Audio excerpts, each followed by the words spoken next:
And here we go. As per usual, first time you see my face, I'm a sweaty mess. But it's all worth it, just for that view. Staggering, isn't it? That is Buttermere behind us, and I'm sure you'd agree, it is simply stunning. Every bit as beautiful as the Highlands of Scotland. And that is saying something.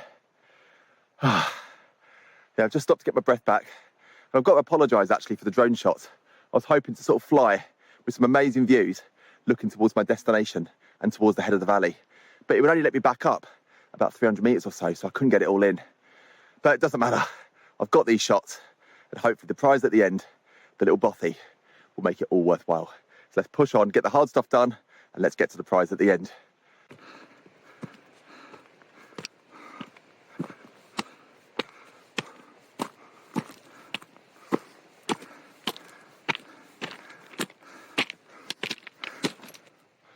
Excuse me, madam, or sir, you haven't got one of those rocket launchers, have you? Like Super Mario used to use? No? I'll tell you what, actually. What about some like decent grips for my boot? Only these scarpers are like walking in ice skates. Any help? No, all right, well, I suppose if you don't ask, you don't get, do you? You win some, you lose some. Have a nice evening. Adios. Oh, sooner I get there, the better. I tell you, this is hard work now, with all this weight. Listen, if you're going to offer me what your mate or partner couldn't, thanks, but no thanks, because there it is. I don't know if you can clock it, but yeah, I can see the window, not too far. The question now is, will I have it to myself or will I not? Those usual mix of feelings, excitement of finally getting there, but also nervousness at who might be at home, start to kick in. Final few steps, and then we're there. Woo-hoo! And here we go, just like that. You stumble upon it. It's properly hidden against the hillside. Can't see any smoke coming from the chimney. That's usually a good sign, but we need to get in to find out whether I've got it to myself or whether I don't. Well, I've made it, and for the time being at least, I've got it all to myself. But it's a funny old place. I knew it was small, but it must have one of the smallest entrances I think I've ever seen. It looks like it's been sort of designed and built by dwarves. Let me show you what I'm talking about. Right, in my boots, I'm about 6'2". And yeah, I'm holding my camera at the moment about chin level. That is the first thing I had to come through, so I end up doing the limbo, especially with the bag on my back. And if I spin it round, the door's even funnier. Look at this. Again, I'm holding it at chin level. I mean, I'm not exactly the biggest of people. I'm about 12 stone. I'm going to have to go in sideways and take the bag off first. It is tiny.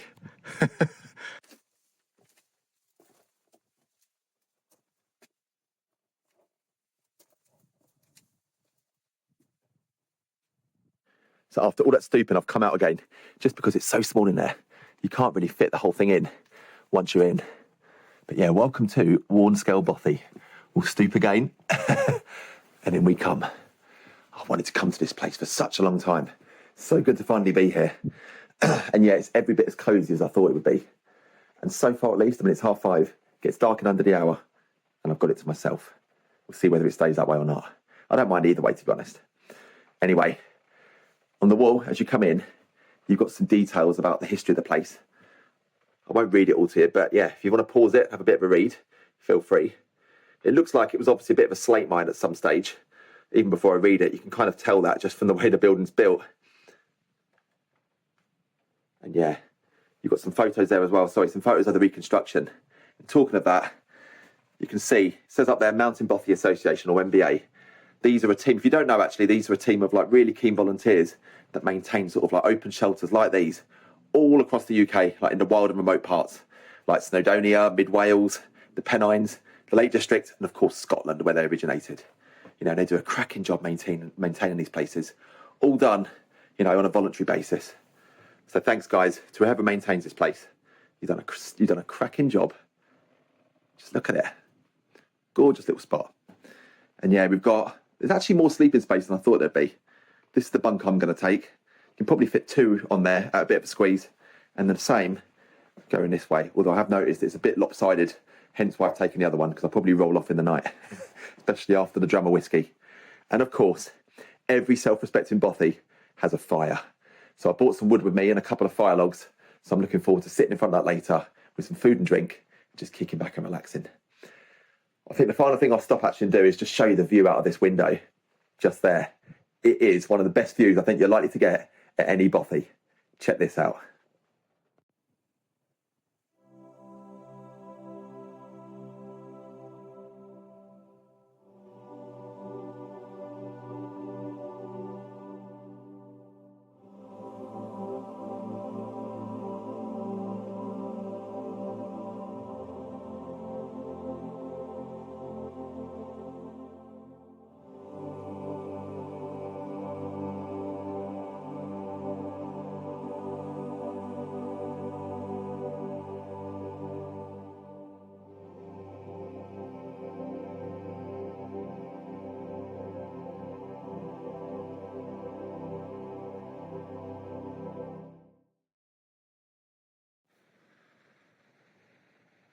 Well, I hope you enjoyed those shots.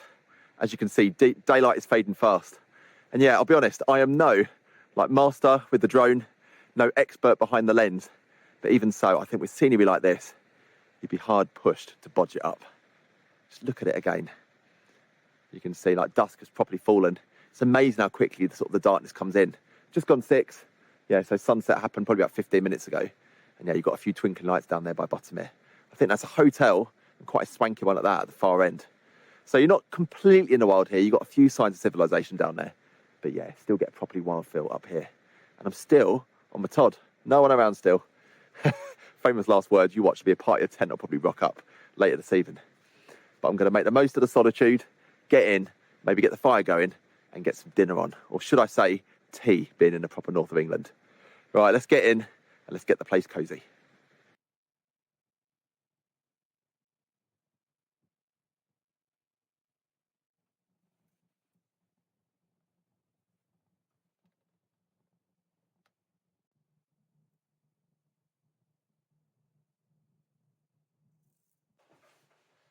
So finally settled in, grub's all cooked, and tonight it is a proper autumn warmer. We've got beef stew and rice all mixed together. Sounded good at the start, didn't it? Not so good by the end, but I don't care, it all goes in the same place. And of course, you can't come to a bothy without some booze. And this one, I've had it before, it's really strong. I'm going to put my head torch on for a sec so I can see it. It is Brewdog Arcade Made, and the best thing about it, it's 8% alcohol. Whoa, I've struggled to find an ale as strong as that. So yeah, with the lack of water I've had since I got here, this is going to go straight to the head.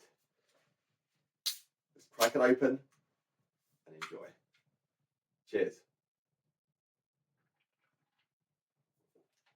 Oh yes, very nice indeed.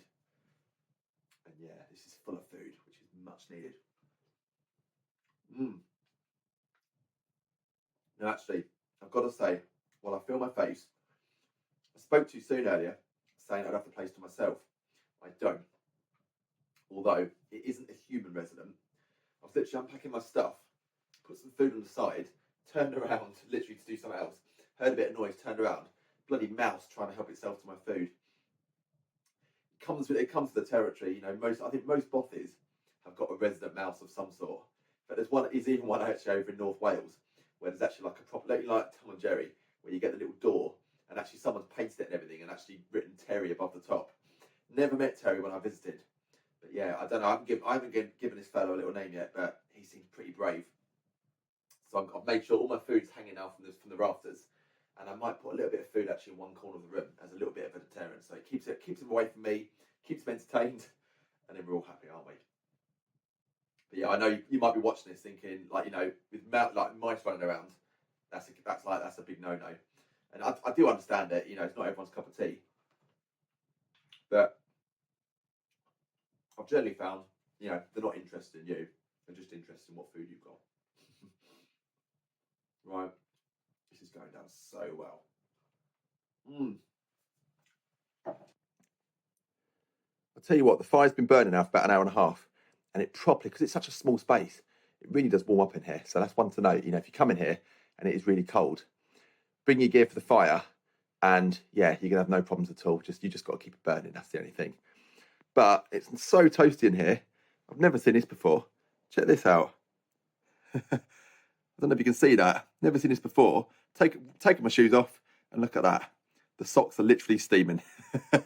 Unbelievable. And the other thing that's actually as well is I've laid some food just down there. I've decided to call this resident mouse Mr. Jingles off the Green Mile, because anybody who's seen that film and who loves it as much as I do knows that Mr. Jingles is kind of the star of the film, and he's really confident, really brazen. Comes out when no one else thinks he will. And yeah, that's how this mouse is behaving.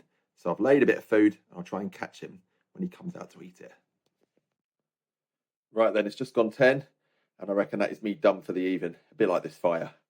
Yeah, I know you can't see much other than the glowing embers, but it is pitch black in here. But we'll settle down, hopefully get a good night's sleep, and hope that Mr. Jingles behaves himself. So I guess I'll see you in the morning. Night-night.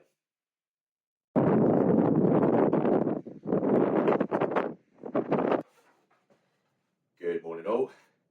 Well, as you can probably tell, last night did not go according to plan. And we've got the lovely four-legged friend, Mr. Jingles, to thank for that. Yeah, 10:30 last night, there I was, out in the dark, and the wind and the rain, pitching the tent. And yeah, it's just amazing. Yeah, before I settled down, I sat here for about 20 minutes with my eyes focused on that one bit of ground, hoping to catch Mr. Jingles coming out. Of course, he did a no-show. You know, he's way too smart to get caught. So I gave up, and just before 10:30, yeah, settled down, hoping for a good night's sleep. Literally 3 minutes later, I could hear his feet coming across the ground. I could hear him nibbling away on the peanuts that I'd left before he was sort of legging it back across to take them to his little store hole somewhere, wherever that is. And then I thought, okay, well, he's had his fill. He'll be happy now, and he'll leave me alone, and I'll get a good sleep. Stupid mistake that was. Another few minutes later, yeah, I could hear him in action again. And this time, actually, he obviously wanted to come and thank me in person, because I could hear him coming across the sleeping platform. And he didn't end up in my sleeping bag, but he ended up on it. And as soon as that happened, that was it. You know, I was the night was a goner. You know, I've stayed in loads of bothies, and I've heard the odd mouse roaming around, but I've never had one visit me like that. Well, at least when I've been awake, anyway. So yeah, you can call me a wimp, call me all the names you like, but I'd imagine there's quite a few of you watching it probably feel the same way I did. So yeah, got out, pitched the tent, and actually got a pretty good sleep in the end. You know, drifted off to the sound of the waterfall, and yeah, the rain falling in the early hours. Which, I don't know, maybe it's just me, but I really like that when you're in a tent. And yeah, all that was left to do was just to sit, relax, enjoy another coffee, and wait for the fire to burn itself out. Yeah, and I found myself psyching myself up as well for the hike that lay ahead. But that one I'll put in the next video. But yeah, thanks for watching. I hope you've enjoyed it and it's inspired you to get up this bothy yourself. You'll love it.